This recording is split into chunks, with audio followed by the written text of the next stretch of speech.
Hello and welcome. This is Mohammad Iqbal Khan, advocate, Iqbal International Services. Today here we are topic जो आज का हमारा topic है वो है grandfather liabilities of the manners, कि ग्रैंडफादर की क्या जिम्मेदारी है बच्चों के मामले में, उसके जो पोते हैं पोतों पर क्या जिम्मेदारी आयद होती है एक दादा की। पहले तो हमने देखा था कि बाप की क्या जिम्मेदारी आयद होती है बच्चों पर। आज हम देख रहे हैं अगर बाप नहीं है, दादा है, तो दादा की क्या जिम्मेदारी है, या बाप की गैर मौजूदगी में दादा की क्या जिम्मेदारी है, या बाप मौजूद है तो दादा की क्या जिम्मेदारी है। व्हाट इज़ अ लायबिलिटी, उसकी क्या जिम्मेदारी बनती है बच्चों के मामलात में, एक बाप की और बाप के बाद दादा की। टुडे जो हमने देखना है वो दादा को देखना है। अगर देखे दादा की जिम्मेदारी दो सूरतों में, या तो देखे बाप मौजूद ही नहीं है, समटाइम बाप गरीब होता है, समटाइम बाप मौजूद नहीं होता है, बाप की डेथ हो जाती है। तो इन सूरतों में एक दादा की क्या जिम्मेदारी होती है बच्चों की, उनकी परवरिश के बारे में, बच्चों की उनके जो नरिशमेंट है, उसकी मेंटेनेंस है, उसकी क्या जिम्मेदारी बनती है। देखिए एक तो यह है कि बाप के वालिद का जो बाप होता है यानी दादा होता है, उसकी जो हम जिम्मेदारी देखते हैं वो, अगर फॉर एग्जांपल बाप गरीब है, बाप के पास कोई सोर्स ऑफ इनकम नहीं है, जबकि पूरी आमदनी जो है वो उसके अंडर है, दादा के अंडर है, पूरा बिजनेस दादा के अंडर है। बाप गरीब है, बाप सेपरेट है, उसका कोई बिजनेस नहीं है, जबकि दादा के पास वाफर मकदार में उसका ठीक ठाक बिजनेस है।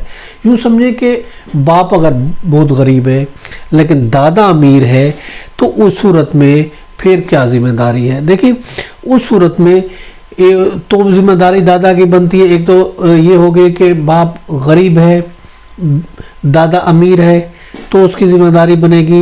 एक समटाइम ऐसा है कि बाप माजूर है, तो उस सूरत में भी देखे जिम्मेदारी बनती है, चूँकि बाप माजूर है, वो इस काबिल नहीं है कि अपने बच्चों को मेंटेन कर सके, तो फिर जिम्मेदारी बनेगी बाप की।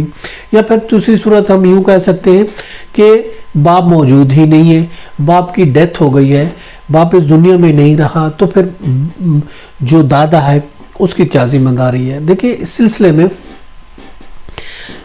2018 हम आपको बता रहे हैं, 2018 CLC नोट 12 पेज है, 2018 CLC नोट 12 पेज है। इसमें यही कहा गया है कि दादा की एक जिम्मेदारी बनेगी कि वो बच्चों को मेंटेन कर सके अगर बाप फौत हो जाता है, बाप मौजूद नहीं है या गरीब है।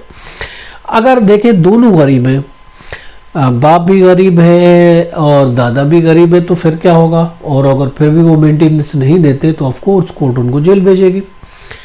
अगर बाप ठीक है माजूर है, बहुत गरीब है, दादा के पास है, तो कोर्ट दादा से रिकवर करेगी, दादा को कहेगी कि ये आपकी जिम्मेदारी है, आप बच्चों को मेंटेन करें, तो वो मेंटेन करेगा। अगर दोनों गरीब हो जाते हैं, दोनों पे नहीं करते, तो फिर सूरत में कोर्ट के पास कोई ऑप्शन नहीं है कि उनको जेल भेज दे। ये एक रूलिंग भी है, PLD 2012 लाहौर पेज 445 है। और बाप की गैर मौजूदगी में ये दादा की ही जिम्मेदारी होती है कि वो बच्चों को मेंटेन करे, बच्चों को खर्चा दे और उसकी अच्छी तरीके से देखभाल करे, अखराजात अदा करने का, मेंटेनेंस पे करने का, ये जिम्मेदार होता है दादा बाप की गैर मौजूदगी में। तो उस सूरत में उसको चाहिए कि वो पेमेंट करे, अगर नहीं करता तो फिर कोर्ट अपना रास्ता निकालती है, कोर्ट फिर उसके खिलाफ एक्शन लेगी। PLJ हम रूलिंग आपको दे रहे हैं, इसके रेफरेंस दे रहे हैं, PLJ 1991 सुप्रीम कोर्ट पेज है 316। इसके अलावा PLD 1991 है, सुप्रीम कोर्ट पेज है 543। और इसके अलावा PLD 2011 लाहौर पेज है 610। और इसके अलावा 2010 PLD 119 लाहौर।